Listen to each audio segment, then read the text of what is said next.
शरबत जिहाद नया ट्रेंड है साहब, बिल्कुल नया है। मतलब अगर आप रूह अफ़ज़ा पिएंगे तो मस्जिदें बनाई जाएंगी। सिप्ला को शायद आप बाबा जी जानते होंगे।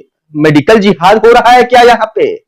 हिमालय का प्रोडक्ट तो कभी आप भी यूज किया करते होंगे, तो क्या ये हर्बल जिहाद कर रहे हैं? बाबा जी, आप वो शख्स है जिनके प्रोडक्ट्स को लेकर सुप्रीम कोर्ट ने फटकार लगाई थी, आपको याद होगा।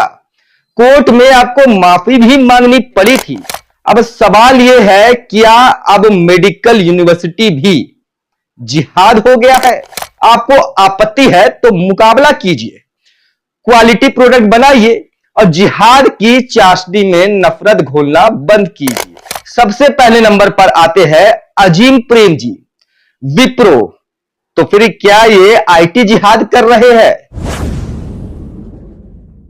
दोस्तों, लाल रंग की उस बोतल को तो आपने जरूर देखा होगा, गर्मियों में जिसे पानी में मिलाकर पिया जाता है, जिसका मीठा गुलाबी स्वाद नानी दादी के जमाने से हमारी यादों में बसा है। जी हां, आपने बिल्कुल सही समझा, मैं रूह अफ़ज़ा की ही बात कर रहा हूं। लेकिन क्या आपको पता है कि अब इस शरबत से भी डराने की कोशिश हो रही है? आप सोचिएगा कि भला एक शरबत से कोई क्यों डरेगा। बाबा रामदेव ने अपने गुलाब शरबत को बेचने के लिए एक बयान दिया है, आपने सुना होगा, शरबत जिहाद नया ट्रेंड है साहब, बिल्कुल नया है।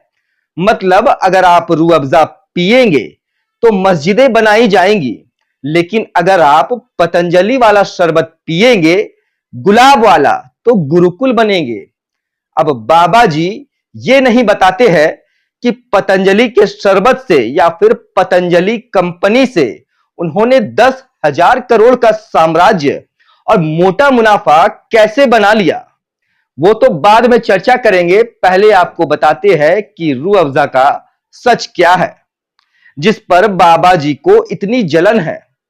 सन 1906 ईस्वी में दिल्ली में हकीम अब्दुल मजीद नाम के एक यूनानी डॉक्टर ने एक हर्बल क्लिनिक शुरू किया था।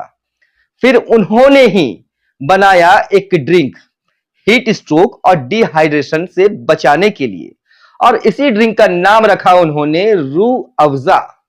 आज वही कंपनी हमदर्द 115 साल पुरानी हो चुकी है, भारत की है, और आपको बता दें कि स्वदेशी है, मेड इन इंडिया है। और कमाल की बात है कि इस कंपनी का ज्यादातर मुनाफा चैरिटी में जाता है। हां, एक प्राइवेट मेडिकल यूनिवर्सिटी है जामिया हमदर्द, जहां बच्चे डॉक्टर बनते हैं, पढ़ाई करते हैं और समाज में लोगों को सेवा देते हैं। अब सवाल यह है, क्या अब मेडिकल यूनिवर्सिटी भी जिहाद हो गया है? क्या कॉलेजेस खोलना भी जिहाद हो गया है? बाबा जी, आप वो शख्स है जिनके प्रोडक्ट्स को लेकर सुप्रीम कोर्ट ने फटकार लगाई थी, आपको याद होगा।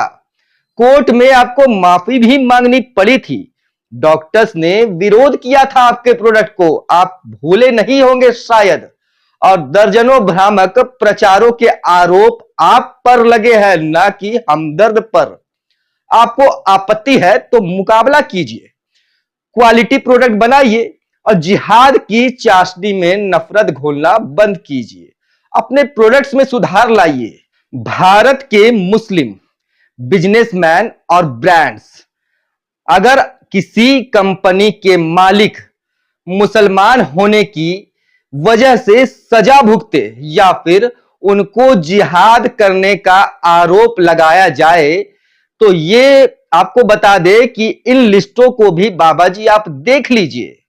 सबसे पहले नंबर पर आते हैं अजीम प्रेम जी, विप्रो। तो फिर क्या ये आईटी जिहाद कर रहे हैं? सिप्ला को शायद आप बाबा जी जानते होंगे। मेडिकल जिहाद हो रहा है क्या यहाँ पे? हिमालय का प्रोडक्ट तो कभी आप भी यूज किया करते होंगे, तो क्या ये हर्बल जिहाद कर रहे हैं? मेट्रो शूज को भला कौन नहीं जानता है? हो सकता है जूतों से जूता जिहाद भी करते होंगे। जावेद हबीब से तो बड़े बड़े स्टार्स अपने हेयर ड्रेसिंग करवाते हैं, कटिंग जिहाद होता होगा। शहनाज हुसैन ब्यूटी जिहाद करती होंगी। लुलु मॉल शॉपिंग जिहाद करता होगा, मतलब शॉपिंग अगर वहां पे करेंगे लुलु मॉल में तो फिर शॉपिंग जिहाद को आप सपोर्ट कीजिएगा बाबा रामदेव के हिसाब से। मतलब आप तय करिए कि देश कैसे चल रहा है या जिहाद जिहाद खेला जा रहा है, ये आप बताइए। बाबा रामदेव का इरादा साफ है, अपने ब्रांड को राष्ट्रवाद की चटनी और मजहब की मिर्ची में लपेट कर बेच देना है। फिर क्वालिटी जैसी भी हो उससे कोई मतलब नहीं है, लेकिन जनता को तय करना है। वो शरबत चुने जिसकी जड़ें जो है वह जमीन में है, आज से नहीं सैकड़ों वर्षों से। या वो जो प्रचार में चढ़ा है वह भी ऐसे उल्टे सीधे प्रचार, क्वालिटी की कोई बात नहीं। ऐसा है कि शरबत पीजिए, ठंडक पाइए, नफरत नहीं करना है, नफरत को भूल जाइए। अगर आपको हमारा ये वीडियो अच्छा लगा होगा तो वीडियो को जरूर से जरूर शेयर कीजिएगा, और आप हो सके तो अगर हमारे वीडियो को लाइक कीजिएगा तो हमें थोड़ा हौसला मिलता है, जिसकी वजह से हम और भी अन्य मुद्दों को मजबूती के साथ उठा पाते हैं। वीडियो को अपने दोस्तों तक पहुंचाइए। कोई सुझाव होगा तो आप हमें कमेंट बॉक्स में जाकर दे सकते हैं। मिलेंगे एक नए खबर के साथ, एक नए टॉपिक के साथ। तब तक के लिए दीजिए इजाजत। धन्यवाद।